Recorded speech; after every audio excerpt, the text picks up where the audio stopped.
Hai semua dan selamat kembali. Hari ini kita akan selami satu kisah yang cukup epik.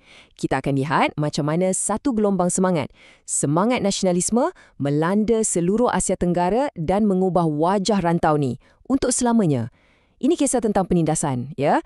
Tapi lagi penting, ini kisah tentang kebangkitan dan perjuangan menuntut kembali apa yang dipanggil tanah air.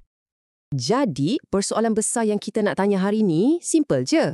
Apa agaknya yang diperlukan untuk satukan ramai orang? Orang yang mungkin berbeza budaya, bahasa, untuk bangkit menentang satu empire yang, yalah, sangat berkuasa. Macam mana nak buat tu? Jom kita cari jawapannya. Okey, sebelum kita pergi jauh, jom kita jelaskan dulu apa maksud nasionalisme dalam konteks ni. Sebab ia bukan sekadar rasa bangga atau patriotik biasa-biasa tau. Pada awal abad ke-20 di Asia Tenggara, nasionalisme ni adalah satu gerakan, satu perjuangan yang tersusun untuk tuntut balik tanah air daripada genggaman penjajah. Dan bukan setakat ambil alih pemerintahan je, tapi ambil balik kawalan ekonomi dan juga budaya. The whole package. Jadi, untuk faham macam mana api ni boleh menyala, kita kena tengok dulu keadaan sekeliling. Sebelum ada percikan nasionalisme tu, dah ada tekanan yang sangat hebat. Tekanan daripada penjajahan. Jom kita lihat macam mana teruknya keadaan masa tu. Cuba kita tengok perbezaan ni. Memang macam langit dengan bumi. Kat sebelah sana, penjajah, diorang pegang semua jawatan penting dalam kerajaan. Kaut semua hasil kekayaan bumi. Hidup senang lenang, kelas atasan kan? Tapi di sebelah sini, rakyat tempatan langsung tak dapat peluang, tersisi daripada birokrasi, terperangkap dalam kemiskinan, dan yang paling perit, ada sistem buruh paksa. Macam sistem polo di Filipina. Orang lelaki dipaksa kerja untuk projek-projek kerajaan, tapi habuk pun tak dapat. Di Indonesia pula, ada sistem tanaman paksa, di mana petani dipaksa tanam tanaman ekspor untuk untung penjajah. Jelaskan, wujud dua dunia yang berbeza dalam satu negara yang sama. Okey, dengan keadaan yang menekan macam tu, dah tentu akan ada sesuatu yang meletup kan? Jadi, apa sebenarnya yang jadi bahan bakar yang menyemarakkan lagi api kebebasan ni? Jom kita siasat. Sebenarnya, ada beberapa pencetus utama yang kita akan tengok. Kita ada peranan agama sebagai penyatu, lepas tu kuasa penulisan, munculnya golongan bijak pandai yang baru, cara idea-idea ni disebarkan, dan juga jangan lupa inspirasi dari luar negara. Setiap satu ni ada ceritanya. Mula-mula, agama. Waktu ni, agama jadi lebih daripada sekadar ibadah. Ia jadi macam perisai, satu simbol perpaduan.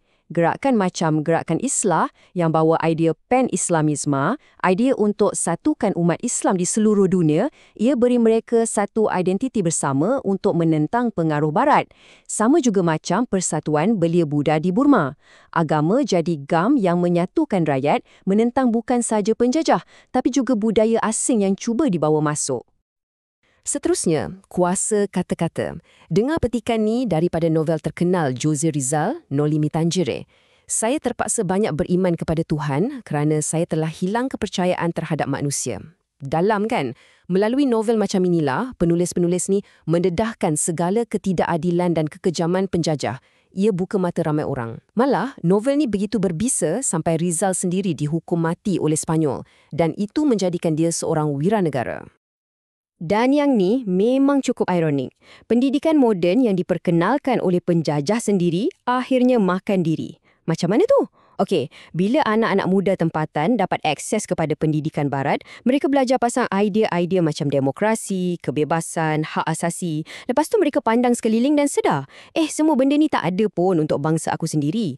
Kesedaran politik inilah yang mendorong mereka untuk bangkit dan akhirnya merekalah yang memimpin gerakan menentang tuan mereka sendiri. Okey, idea-idea hebat ni semua dah ada, tapi macam mana nak sebarkan kepada orang ramai? Di sinilah peranan media cetak. Akhbar macam La Solidaridad dan Tribune Indigen ni, dia jadi macam speaker untuk gerakan anti penjajah. Merekalah yang sebarkan idea-idea ni kepada rakyat, membina satu kesedaran dan identiti kebangsaan yang dikongsi bersama. Sekarang kita sampai pada satu tahun yang sangat-sangat penting. Ingat tahun ni, 1905. Apa yang berlaku pada tahun 1905 ni sampai boleh bagi kesan besar kepada seluruh Asia Tenggara? Inilah jawapannya. Pada tahun 1905, Jepun, sebuah negara Asia, telah mengalahkan Rusia, sebuah empayar Eropah yang besar dalam perang. Ini bukan sekadar kemenangan tentera tahu. Ini satu kejutan psikologi yang gegarkan satu dunia. Ia buktikan satu benda yang sangat penting, kuasa barat taklah kebal sangat. Kemenangan ini bagi inspirasi dan keyakinan yang meluap-luap kepada pejuang-pejuang kemerdekaan di seluruh Asia. Kalau Jepun boleh, kenapa kita tak boleh? Okey, di tengah-tengah semua cerita penentangan terhadap penjajah ni, ada satu kes yang sangat unik. Sebuah negara yang laluannya lain daripada yang lain. Jom kita tengok kisah Thailand. Ya, sebuah negara yang menempa takdirnya sendiri.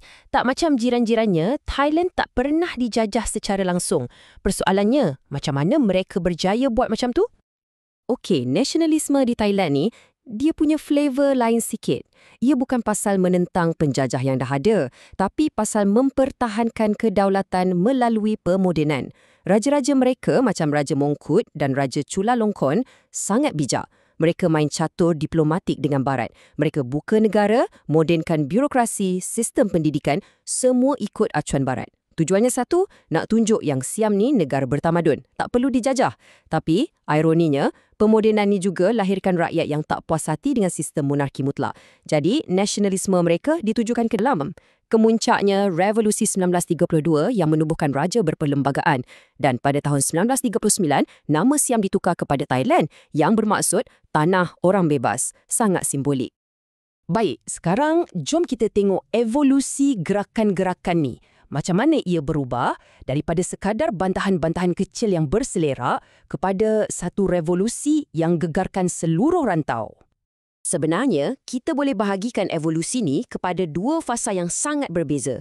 Fasa pertama, ia lebih setempat, tak berapa teratur. Pemimpinnya dari kalangan intelektual, kelas pertengahan dan fokus mereka lebih kepada isu budaya dan agama. Hasilnya, agak terhad.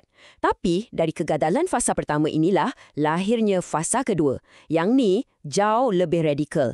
Pemimpinnya berani, pergerakannya tersusun dalam parti politik kebangsaan dan matlamatnya sangat jelas dan tak boleh dirunding. Kemerdekaan penuh.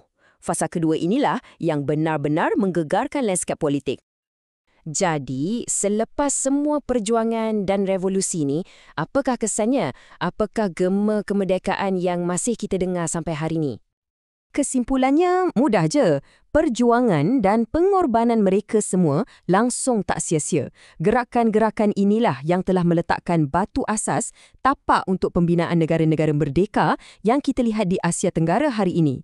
Kemerdekaan yang kita nikmati adalah warisan langsung daripada mereka.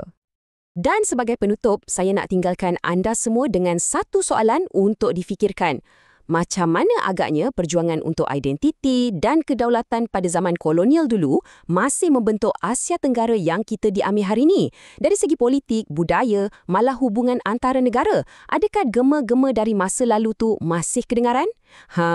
Cubalah renungkan.